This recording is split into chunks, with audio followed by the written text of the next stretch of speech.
welcome to another episode of Turn Left. I am your host, Indiana's own Dana Black, coming to you live. Yes, all the way live from Black World Studios, where we talk about Indiana politics from the left side of things.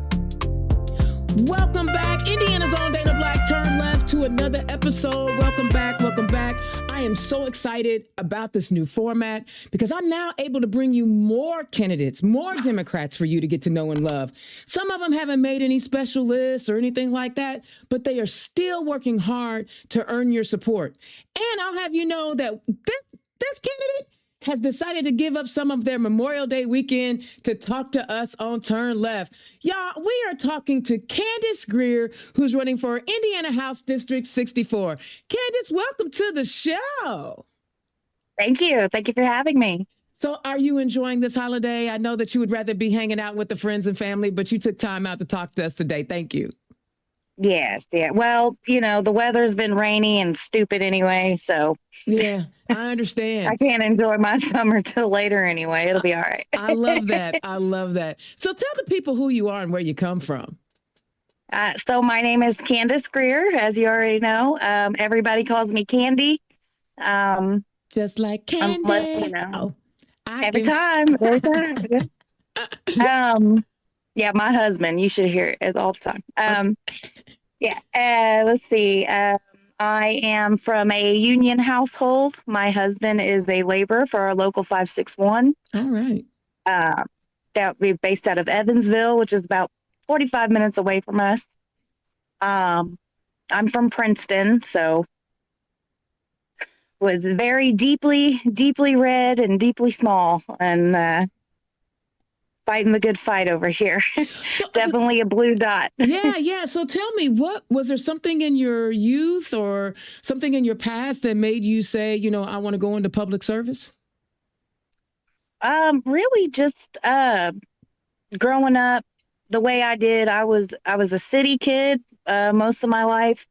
I bounced between Evansville and Indianapolis. I was in the foster care system. I was a ward of the state from the time I was about 9 to about 13. I was a ward. So I really, I can relate to, that system. I know about that system. And then whenever I got back with my mother, we moved to Princeton, and I absolutely hated it. I was like, what is this little podunk town? I hate it here. We ain't even got, we don't have buses. What do you mean? Right. There's no public transportation. Golly. Nothing. No. Yeah. No. And then I rebelled for a long time. I was angry at the world. I was angry at my parents, and plus, stick some teenage rebellion in there. Uh-huh. But I had a teacher. Her name was Mrs. Shipley. And she still teaches the alternative school. And she sat me down one day and she said, "Candy, you're really angry." And I said, "Yeah, I am." I said, I hate everything. Yeah, I was just an angry kid. I was a goth. I was one of the original goths. We didn't do that emo stuff. We wear trip pants. And she sat me down and she handed me a copy of 1984. And she said, "This is what we're going to be doing." And she gave it to me early. And she said, "You need something to target all that anger at." And that was the beginning of my radicalization, I guess. I love that. Yeah. Well, when you say radicalization, what do you mean? Just being able to look through propaganda, I think, is the main. You're not going to trick me with, making me hate somebody I don't know. It's never going to work for me. I went to this meeting. It was my first speaking engagement, and a candidate I'm not going to mention got up there and he says, "Well, we made this law, and that way you have to speak English now in order to get your CDL license because we got too many of these illegal immigrants." And you could see the applause came, because they used that that identity politics. And I'm just looking at them like, when you take that test, the signs don't have any words on them, right? Like, what are we doing here? But you could see that they use that as a trigger to try to divide people, and I'm just beyond it. And I don't see people. I can recognize a struggle without having to go through it yourself. Yeah. I'm very empathetic, empathetic, almost too empathetic. It's all right. Sometimes it's gotten me into some trouble sometimes. But I'm just very, there's right and there's wrong, and you're not going to catch me on any type of identity politics. Yeah. I don't like it. And I think it's very low intelligence to go after, minorities or just to target people. Yeah. I don't like it. I think it's disgusting. And then the area that I'm in, that's what it's all about. And it's weird to me. So in the area that you live in, is there a lot of diversity? Not really. Not really. So they're just getting mad at people that ain't even there. So we have our migrant workers. They come. I actually am a property manager of a mobile home park that is rent. The bosses rent. We have 10 homes that are for migrant workers for the field. Okay. So that's about it. But yeah, I mean, but that's it. But we are surrounded by farmland. So we do see a lot of migrant workers. We do have, a lot of restaurants. We have 5 in town, that only hire Hispanic. Labor. That's weird. They don't, it's funny that they don't want them, but they want their labor, right? They want their food too. Right. Because you know what, sis, I'm telling you, every time I go to like a little small town in Indiana and I see a Mexican restaurant, I'm like, y'all shouldn't be allowed to eat in here then. I'm the same way. I'm like, if y'all don't want them here, you ain't going to benefit off of them either. Exactly. Like, I don't like it. And even just, the having to say them, right. Who in the world, why do we even have to, why are we here in 2026? Why are we here? Why are we still having these conversations? Yeah. It's insane to me. They're rolling back they just gutted the Voting Rights Act a couple weeks ago. I was so mad about that. I couldn't even speak. Oh, girl. Don't tell me. I can imagine. I'm going to tell you, sis, I was so mad about it. I had been watching and, reading a lot of social media and watching all the people up in arms about one issue or another, but they were silent on the Supreme Court ruling.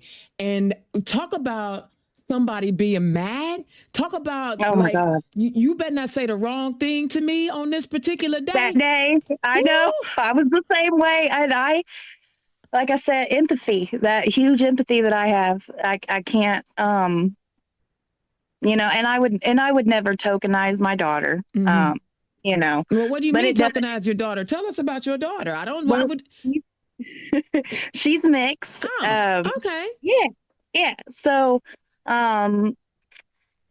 there's a lot of, I always say I'm always going to be a shield because she will always be a target. I love that. And I have two daughters, and I have to try to, with my oldest daughter, she'll be 17 in October. She's mixed. And like I said, I've tried to instill in her that she is a Black woman. And sometimes the world's not always going to move for her the way it does for me. That's how you're supposed to raise them. Yeah, well, thank you. Yeah, because honestly, that's what my daddy did. My first baby, my first teenager. So, well, that's what I'm my trying daddy to navigate. That's what my daddy did. He told me, you a girl. And so Yeah. the world's going to be a little harder for you as a girl. Like, and it's nothing wrong with preparing your kids for that. I know a lot of the parents, when they were talking about DEI and all this other stuff and changing the curriculum, because we don't want our little white kids to feel bad. But it's like, you have to prepare your child for the world that is, not the one that you want it to be, right? Exactly. So if you could give us a little bit of insight on what you've learned by raising a biracial child, a mixed child, and as you identify, however she identifies, I don't mean to be disrespectful, but tell me what you've learned and what you've seen and how you're going to bring those experiences back to the State House. Well, I think it'll be more of a holding racism accountable is definitely going to be. It's already something that I do naturally. I don't like. I'm not one of those. You say a joke around me, I'm not going to ha with you. I'm going to be like, no, that's a little bit messed up now. And I think that's our problem with the entire nation. Really, is that it's been let go. They've been emboldened to be. I remember, the first time that my daughter heard the N-word was in kindergarten. Oh my God. And I'm like, I didn't even think, 5 years old. I didn't even think I had her when I was 18. So I was still growing myself, and I'm thinking, we had Obama. Right. Right. like I thought, right. And I thought, I'm 20, I was 21 at the time. So, this is second term Obama, and I'm thinking, I thought we had progressed, but it turns out that, I feel like Trump was a what do you call it? An orange menace. That's what I call him. Yeah. But I think he was not a retribution, but I think so. I mean, in a way, it was like payback for Obama.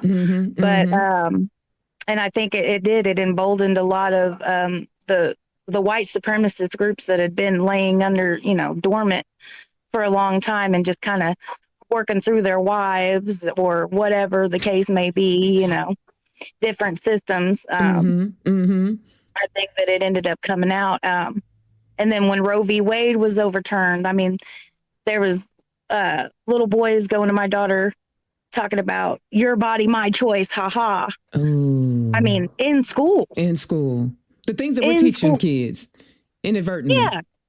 And I'm going, where are the teachers at? Where are the where are the counselors? Yeah, where are the adults at? Why is this little boy being able to, and I mean, telling her that she's going to go back into slavery? I mean, oh my God. Oh yeah. Bad. And so, for me, it would be, I know our public schools are losing funding for these voucher programs. And this is what because we kept going, why is the bullying so bad? Why are our children being exposed to so many things? And it's understaffed. I mean, they're all, I mean, they're losing, what is it? I got some numbers the other day. Over 4 years, we had lost $9 million in public school funding. And I think it was South Gibson had lost. Yeah. And see, they do this. I imagine in South Gibson, you guys don't have a lot of charter and private schools for folks to make choices, right? So we have, what is that? St. Joe is a Catholic school. We got Bethel. So it's all mostly Catholic schools yeah. So would there be enough? Is there enough space in those Catholic schools for all the people who may want vouchers? No, I don't think so. And so when you're talking to people in the community, because you're hitting on something real heavy here, right? You're campaigning in a small, rural, relatively red place. SB1 and some of the other bills that they have passed, and these voucher bills are siphoning money out of public schools. When you're in a community where there is no choice, what are the parents saying, and how are you communicating with them? Well, a lot of it is just basic education, because a lot of these people don't know what happened. they heard SB1, they're going, they don't even know how to vote. What? I mean, it's so bad. The majority of my campaigning has been basic civics.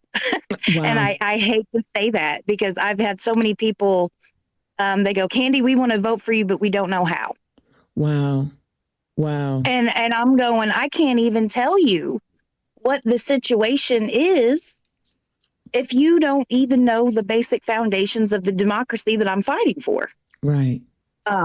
So when it comes to, all they know is our property taxes got lowered, but then they got reassessed to where our property taxes were more. That is what I always hear.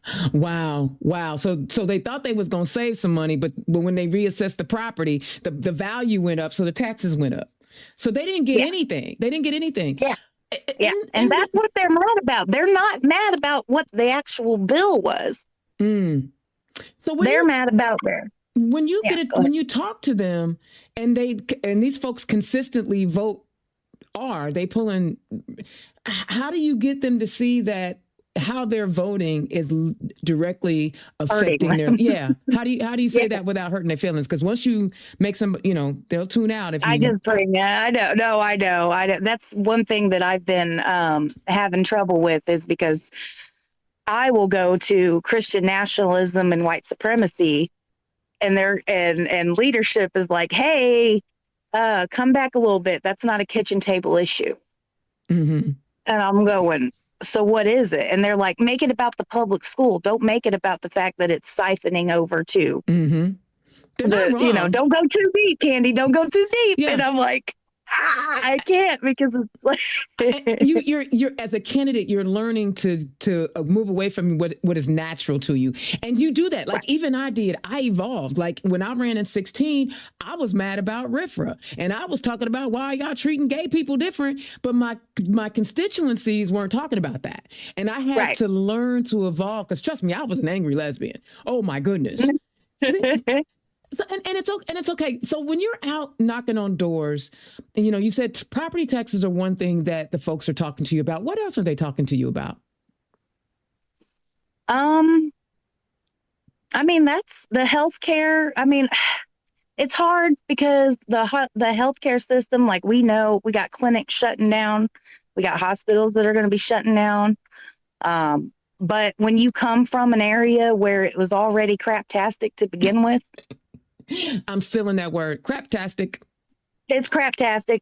I've literally, I'm not going to say I died twice, but I almost died twice, just going to Gibson General. So now, I mean, it's known that if you really have a problem, if you got to go to Evansville or you might die. And that's a 45-minute ambulance ride. Wow.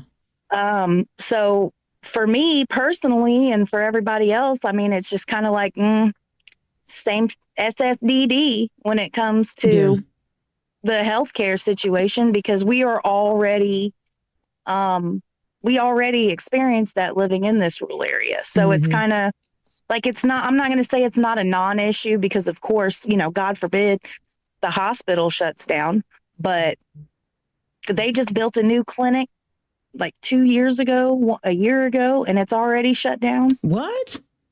Wow. Because of funding? So some people are like, ooh, yeah. Some people are like, oh, what happened? But I mean, our attention span is 2 seconds. Right. So, and around here, unless it directly affects them, they don't get engaged. Yeah. They do not care. I'm listening to you, and is this the first time we've talked? And if it's not, I apologize. I'm old and I may not remember. That's all.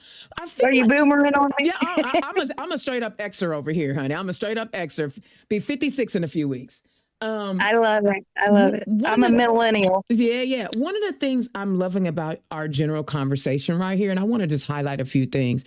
You are probably the most common sense candidate that I have spoken to. Like, I've met some really brilliant candidates, and I've some really polished candidates and some not so polished candidates. I've talked to a lot of different people, but one of the things that I get from this energy that we're exchanging right now is your common sense. You just told me you survived the foster care system. You just told me you had a medical crisis that almost took your life. You just told me you have been battling racism firsthand through your daughter and having to be mama bear to make sure that she grows up to be, she's self-aware and has high self-esteem while at the same time learning to protect herself. These are like real common sense, things to navigate. And I'm listening to you, and you just told me that like a lot of the people that you are talking to and trying to educate don't even know how to vote. I have a feeling, and we have not been together in person yet, but I have a feeling if we were to get you into that state house, you would bring such a unique dynamic to every argument that is made when it comes to quality of life here in Indiana. Tell us. I believe so too.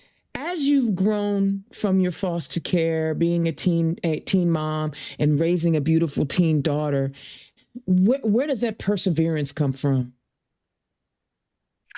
I come from a long line of strong women. I love that. Very long line. My great aunt and her sister, they were one of 14. They were raised at Cairo, Kentucky, and then they moved to, I'm not sure what year because, this is going back, but they moved to Evansville. And in World War II, my aunt, she helped raise me before she passed. Mm-hmm. She was one of the first 5 women to be on the LST as a welder. Mm. Okay. And she's in the museum. And she's in the book. She's awesome. If you go on my TikTok, you'll see a honorary video that I made for her. Okay. And then my grandmother, she raised me. She was 73 when she took me in. I was 18 months old. Wow. She raised me I was cutting dumplings with a wood-handled knife at 4 years old. Come on now. You even said them right. You said dumplings. You said them right. Yeah. Yeah. And, I didn't get in trouble. I just had to go pick my switch, you know? Oh, you had one. Oh, your grandmother and my mama was in the same. Ooh, got to go pick your own switch. Yeah. She was born 1913. Wow. My mother was born in 29. So I know. Yeah. There you go. Yep. Yeah. We got some Great Depression era raising. And then, pretty much just being a single mom at 18. I was trying to navigate the world, with little guidance, obviously. I remember I went to go get my GED and I had to walk, I think it was like 7 blocks. I was 9 months pregnant. Wow. And the sweet little ladies at Work One, they were like, please don't give birth on us. And I'm like, it's okay. I refuse to become a mother without at least my high school education. I love that. On my 19th birthday, I got my GED test results and I got my daughter's birth certificate or Social Security card. Oh, wow. That's an amazing story. So, okay, I got to ask the question now. What made you put your name on the ballot? You already have enough going on. You're raising kids. You got a fam. Why did you decide to sacrifice your time to put your name on the ballot? Well, honestly, nobody else was. They put out, I think it was Mad Voters. They put out a map, and it showed what districts were going Republican unopposed. Mm-hmm. And they said District 64 was one of them. Okay. So hang on, my dogs are barking again. Alexa, shut down. I couldn't hear. I have this routine wherever if my dogs start barking, Alexa will turn on calming music to. Oh, we couldn't hear. It's okay. It's all right. Okay. But so I had already been planning on. I was going to go for school board, and because they tried to ban a book at my school last year, and I went and spoke in front of the school board. And I said, absolutely not. While I live in Gibson County, we're not falling for that. Right. We don't do book banning around me. Right. For sure. I love that. Yeah, I'm going to say something every time. You can be mad if you want to. And but that's what we need, right? We need people who are not afraid to speak up for what's right, and you are not afraid. So there are usually about 3 issues that people shape their campaign on. What are the 3 issues that you are shaping your campaign on, and either from door knocking and people giving you what they need, or what you're seeing? Go ahead, share it with us. Well, a lot of the times it's people will come and they'll say, what do you need from me? And I'm saying, just give me the acknowledgement. We have a dynasty representative right now that, used his dad's name, and he's already got the name recognition, and he already has, the tax dollars, to do his campaigning. So, and I mean, he's just pretty useless. I mean, it's he doesn't vote at all. I mean, and if he does vote, he's voting against us. Right. So right now, obviously, affordability is huge. And that's intersection. That's my biggest thing is there's so much intersectionality with so many different things. It's hard for me to boil down those 3. I got you. But I'm a big, I was a Bernie bro. Okay. So, universal health care and all that stuff, I feel like is common sense now. There should be no reason why. But Indiana is the most taxed state, but we don't have the benefits of those taxes at all. Right. They take our money, but they store it and say, look, we got a surplus. Thank you. Yes. Mike Braun is a piece of crap. Well, we know that. He's not craptastic. He's not craptastic. No, he has no tastic. He's just crap. Yeah. No tastic to him. He just sucks. Yes, I've been trolling him since he was a senator. Okay. Keep trolling. I know he hates to see my name on Facebook. I know he does. But like I said, we got a governor that will take a helicopter to work instead of using the governor's mansion. We pay for that, We got a governor that has his own personal army now, when there's just no protection. And then our representative, he like I said, he just sits back and collects a check. He doesn't actually work for the people. He voted against us getting the 7% tax, the sales tax on our electricity. He voted against that to relieve us from that. Oh, to relieve us of 7% so that we can save money. He voted against us saving money. Yes, directly voted against us having our sales tax eliminated for electricity. Yeah, it doesn't sound like he cares for us much at all.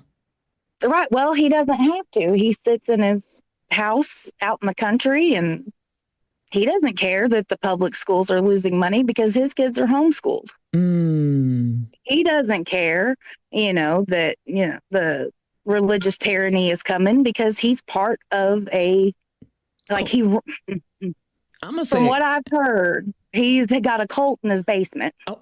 Well, those are real rumors. We ain't gonna say them. We gonna say we heard. That's it. We can't confirm nor we don't have no confirmation on that. So we don't want nobody suing us.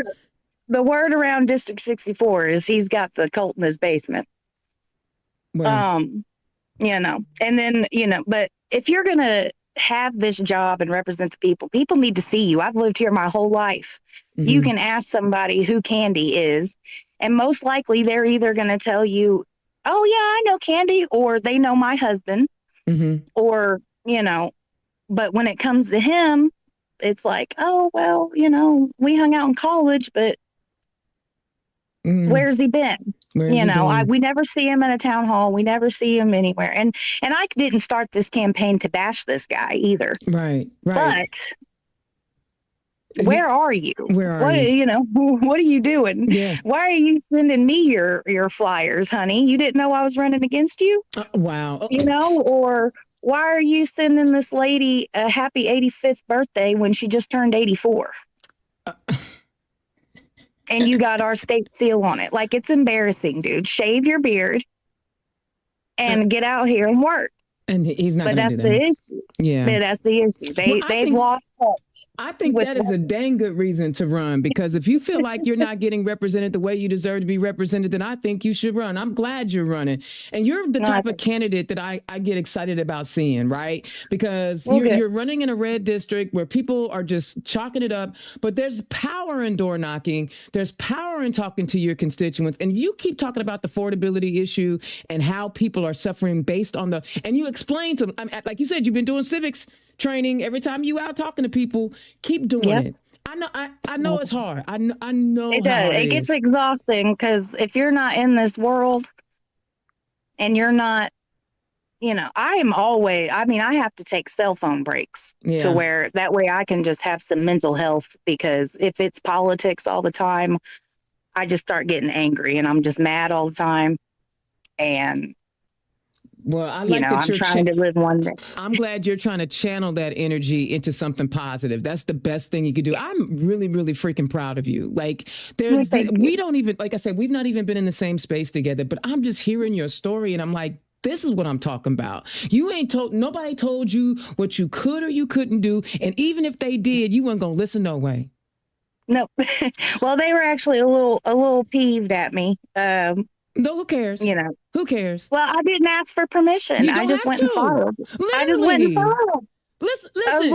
I tell people all the time, you don't need permission to serve your community, baby. You don't need permission. Right. Come on, common sense. All right, listen. Right. Our time is about up, and I know it's the holiday, so I want to let you get back to your family. But tell the people where they can find you. All right. So on TikTok, my username is Not That Candace, with a period in between the words, because I am not Candace Owens. Oh, thank goodness. And we don't want that, Candace. Let's get that out the jet. And then Facebook is Candace. I believe it's Candace Candy Greer for Indiana House 64. I had to write it all out. So, and then I don't have a website yet. I am still trying to figure out we're going to take Hey Victor and all that stuff. It's called Act Blue Website Builder now. We've rebranded it. Oh, yeah, that's right. They did switch it. Though. That's right. We are going to talk. Right. We're going to talk probably not this week, but I'll send you an email because, like I said, I'm going away. But I am here to help you. I'll make sure that you get the help that you need from an Act Blue perspective. Don't you ever worry about that. And we're going to help you with your fundraising, because y'all click the link. Click the donate link right down there so that she can get the support that she needs. Consider becoming a recurring monthly donor, right? These are the candidates that we should be supporting. These are the very candidates who could use all of our help.